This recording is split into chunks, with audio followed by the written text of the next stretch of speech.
وعلى آله وأصحابه أجمعين. قال الله تبارك وتعالى في القرآن المجيد والفرقان الحميد. فأعوذ بالله من الشيطان الرجيم. بسم الله الرحمن الرحيم.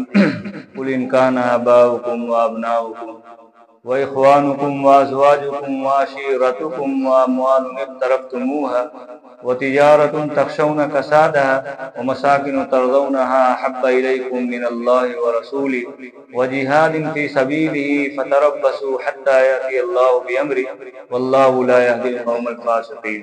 صدق اللہ مولانا العظیم. کچھ دیر آپ حضرات کی خدمت میں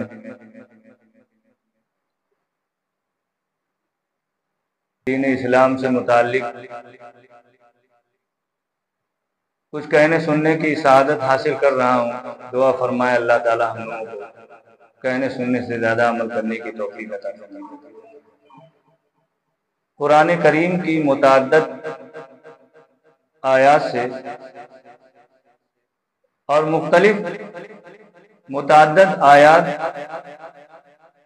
اور احادیث مبارکہ سے یہ بات واضح طور سے معلوم ہوتی ہے کہ ایک مسلمان کو سب سے زیادہ محبت اللہ، اس کے رسول اور دین اسلام سے ہونی چاہیے.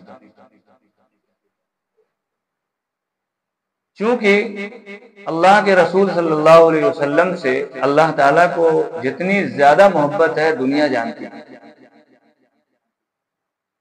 اور اللہ اس کے رسول کی باتوں کے ماننے کا نام ہی اسلام ہے. اور کیوں نہ ہو، آپ جانتے ہیں کہ بغیر اللہ کے رسول صلی اللہ علیہ وسلم کی محبت کے ایمان ہی کامل نہیں. اللہ کے رسول صلی اللہ علیہ وسلم کو اللہ تعالیٰ نے نبی اور رسول بنانے کے ساتھ ساتھ ایسا انسان بنایا تھا جو ہر طرح کے نفس سے بالکل پاک صاف. آپ کے اندر حسن و جمال، آپ صلی اللہ علیہ وسلم کے اندر حسن و جمال، لیاقت و کمال، احسان و نوال کا وہ وافر حصہ اللہ رب العزت نے عطا کیا تھا جو کسی انسان میں. اور محبت اسی باب سے متعلق ہے. امام نووی رحمۃ اللہ علیہ لکھتے ہیں اور علامہ عینی عمدۃ القاری میں لکھتے ہیں کہ دل کو کسی طرف لگ جانا اس تصور سے کہ اس کے اندر کوئی کمال ہو. اور آپ صلی اللہ علیہ وسلم کے اندر جیسا حسن و جمال تھا دنیا جانتی ہے، تاریخ شاہد ہے. حضرت جابر بن سمرہ رضی اللہ تعالیٰ عنہ کہتے ہیں کہ میں ایک دن چاندنی رات میں بیٹھا ہوا تھا تو میں چاند کو دیکھا اور آپ صلی اللہ علیہ وسلم کو دیکھا. آپ صلی اللہ علیہ وسلم سرخ لباس میں ملبوس تھے. میں نے دیکھا کہ آپ صلی اللہ علیہ وسلم چاند سے زیادہ خوبصورت تھے. چنانچہ شاعر کہتا ہے جمیل و دلکش ایسے دور سے چومہ رتا بندہ، جمیل و دلکش ایسے دور سے چومہ رتا بندہ، جو ہو نزدیک تو خوش منظر و شیرینوں سے بندہ. اور آپ صلی اللہ علیہ وسلم کے حسن و جمال کی بات اگر زلیخا یوسف علیہ السلام کے حسن پر عاشق تھی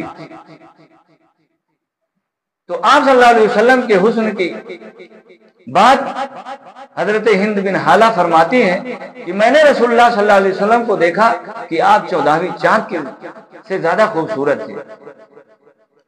نہ رنگت سانولی تھی اور نہ تھے اجلے بھبوکے سے، سفید اور سرخ گورے گندمی تھے اور چمکتے تھے. نمایاں حسن یوسف میں سفیدی تھی، صباحت تھی، یہاں سرخی تھی، گلگل رنگ تھا جس میں ملاحت تھی. زنانے مصر کی وہاں رہ گئی تھی انگلیاں کٹ کر، یہاں قربان کر ڈالے ہیں مردانے عرب. حضرت ابو ہریرہ رضی اللہ تعالیٰ عنہ کہتے ہیں کہ میں نے رسول اللہ صلی اللہ علیہ وسلم کو چہرے انور کو دیکھا جیسے اس میں آفتاب تیر رہا ہو. چنانچہ مستر صاحب فرماتے ہیں روح پاک جیسے تیرتا ہو آفتاب اس میں، جمال حق کا مظہر آئینہ ام الکتاب. آپ صلی اللہ علیہ وسلم کو اللہ تعالیٰ نے ایسا انسان بنایا تھا. دنیا میں بہت سارے انسان آئے، دنیا میں بہت سارے نبی آئے، لیکن اللہ تعالیٰ نے، اللہ کے رسول صلی اللہ علیہ وسلم نے فرمایا سارے انسانوں سے سب سے اچھا مجھ کو انسان بنایا گیا. چنانچہ حضرت حسان بن ثابت کہتے ہیں وَأَحْسَنَ مِنْكَ لَمْ تَرَ قَطُّ عَيْنِي وَأَجْمَلَ مِنْكَ لَمْ تَلِدِ النِّسَاءُ خُلِقْتَ مُبَرَّأً مِنْ كُلِّ عَيْبٍ كَأَنَّكَ قَدْ خُلِقْتَ كَمَا تَشَاءُ. میری آنکھوں نے آپ جیسا دیکھا نہیں. اب آپ سوچئے آپ جیسا حسین میری آنکھوں نے دیکھا نہیں، اور آپ جیسا خوبصورت کسی عورت نے جنا نہیں. وَأَجْمَلَ مِنْكَ لَمْ تَلِدِ النِّسَاءُ خُلِقْتَ مُبَرَّأً مِنْ كُلِّ عَيْبٍ. وہی ترجمانی ہو رہی ہے، اللہ نے آپ کو ہر عیب سے پاک پایا. كَأَنَّكَ قَدْ خُلِقْتَ كَمَا تَشَاءُ، گویا آپ اپنے حسب منشا پیدا کیے. میرے محترم بزرگوں اور دوستو، شاعر فرماتے ہیں یا صاحب الجمال و یا سید البشر من وجهك المرید لقد نور القمر لا يمكن الثناء كما كان حقه. بادل خدا بزرگ تو یہ قصہ مختصر. آپ صلی اللہ علیہ وسلم کے بارے میں سارے شاعر یہی کہتے ہیں، چاہے وہ شیخ سعدی شیرازی ہوں، چاہے حضرت حسان بن ثابت ہوں، کہ آپ جیسے تھے اس کی نقشہ کشی نہیں ہو سکتی، تصور سے بالا تر. کہ اللہ تعالیٰ کے بعد اگر کوئی بڑا ہے، قصہ مختصر یہ ہے کہ آپ صلی اللہ علیہ وسلم کی ذات گرامی سارے کمالات آپ کے اندر ہیں، تو کیوں نہ ہو آپ سے محبت. اور خود قرآن کریم میں اللہ رب العزت ارشاد فرماتے ہیں، میں ترجمہ کر دیتا ہوں مختصراً، آپ حضرات سمجھ لیں گے. اللہ تعالیٰ فرماتے ہیں آپ کہہ دیجئے قل ان کان آباؤکم، اگر تمہارے باپ، وابناؤکم اور تمہارے بیٹے، وَإِخْوَانُكُمْ اور تمہارے بھائی، وَأَزْوَاجُكُمْ اور تمہاری بیویاں، وَعَشِيرَتُكُمْ اور تمہارا کنبہ قبیلہ، وَأَمْوَالٌ اقْتَرَفْتُمُوهَا اور وہ مال جس کو تم نے کمایا، وَتِجَارَةٌ تَخْشَوْنَ كَسَادَهَا اور وہ تجارت جس میں تم اندیشہ کرتے ہو اس کے گھاٹے کا، أَحَبَّ إِلَيْكُمْ مِنَ اللَّهِ وَرَسُولِهِ وَجِهَادٍ فِي سَبِيلِهِ. اور اللہ کے راستے میں اگر تم کو زیادہ محبوب ہیں، احب الیکم من اللہ، اللہ اس کے رسول سے زیادہ محبت ہے تمہارے نزدیک ان کی، وجہاد فی سبیلی اور جہاد کی اللہ تعالیٰ کے راستے میں، فتربصوا تو انتظار کرو، حتی یاتی اللہ بامری یہاں تک کہ اللہ کا حکم آ جائے، واللہ لا یہدی القوم الفاسقین اللہ نافرمانوں کو ہدایت نہیں دیتا. اصل اس آیت کا جو لوگ مخاطب ہیں، ہجرت فرض ہوئی تھی، اور جو لوگ ہجرت نہیں کیے ان کو کافر نہیں، ان کو مسلمان نہیں سمجھا جاتا تھا، وہ ہیں. لیکن الفاظ کا عموم یہ بتاتا ہے، اور یہ قیامت تک آنے والے تمام مسلمانوں کے لیے یہ حکم ہے کہ اگر محبت دنیا کی اور تمام چیزوں کی محبت پر اللہ اور رسول کی محبت غالب نہ ہو تو پھر آپ سمجھ لیجئے کہ آپ خطرے میں. چنانچہ روایات میں آتا ہے اللہ کے رسول صلی اللہ علیہ وسلم ارشاد فرماتے ہیں لا یؤمن احدکم حتی اکون احب الیہ من والدہ وولدہ والناس اجمعین. چنانچہ حضرت ابو ہریرہ رضی اللہ تعالیٰ عنہ کی بھی روایت ہے، وہ کہتے ہیں کہ نبی کریم صلی اللہ علیہ وسلم نے ارشاد فرمایا جس کے دست قدرت میں میری جان ہے، اگر میں محبوب نہ ہوں اس کے والد سے اور اس کی اولاد سے تو کامل مومن نہیں ہو سکتا.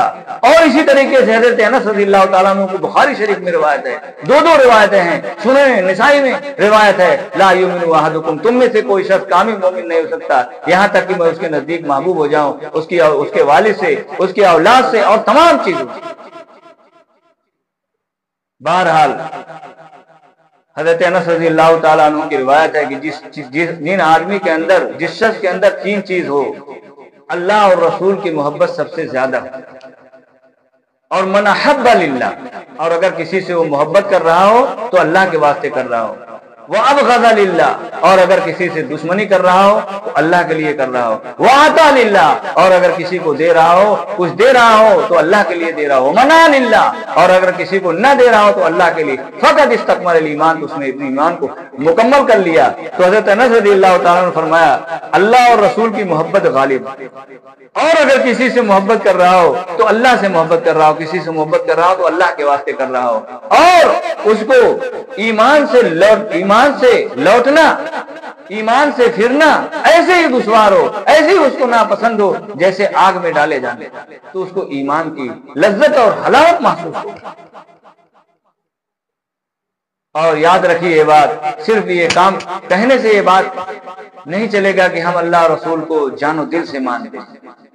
اگر آپ کو اللہ اور رسول کو ماننا ہے تو آپ صلی اللہ علیہ وسلم کی سنتوں پر عمل کرنا ہوگا، آپ صلی اللہ علیہ وسلم کے طریقے پر عمل کرنا ہوگا، احکام خداوندی کو بجا لانا ہوگا۔ اس لیے ہر آدمی اس بات کا طالب ہے کہ میں دنیا سے جاؤں جب آخرت میں ہمیشہ اور عبدالآباد کی زندگی میں تو وہاں میرا حشر نبیوں اور صلحاء اور صدیقین کے ساتھ ہو۔ تو آپ یاد رکھیے اللہ کے رسول صلی اللہ علیہ وسلم فرمایا المرء مع من احب، آدمی کا حشر اس شخص کے ساتھ ہوتا ہے جس سے وہ محبت کرتا ہے۔ تو آپ صلی اللہ علیہ وسلم سے محبت کا تقاضا یہ ہے، اور اگر آپ وہاں آپ کے ساتھ رہنا چاہتے ہیں تو آپ کو عمل کرنا ہوگا آپ صلی اللہ علیہ وسلم کی شریعت و سنت کے مطابق، احکام خداوندی کے مطابق۔ اور یاد رکھیے یہاں محبت سے مراد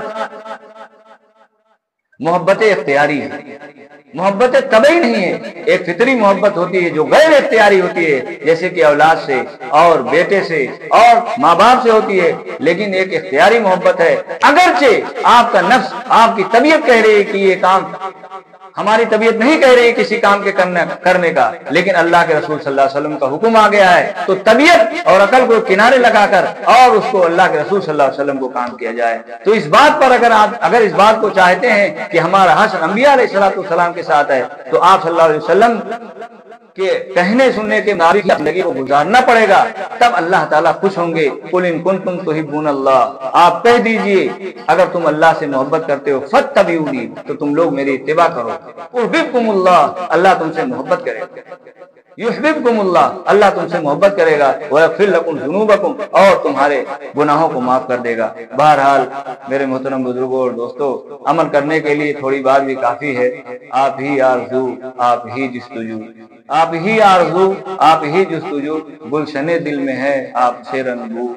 میری کل زندگی ہو فدا آپ پر، میری کل زندگی ہو فدا آپ پر، میری ہر التجا ہر دعا آپ ہیں۔ وآخر دعوانا ان الحمدللہ رب العالمین۔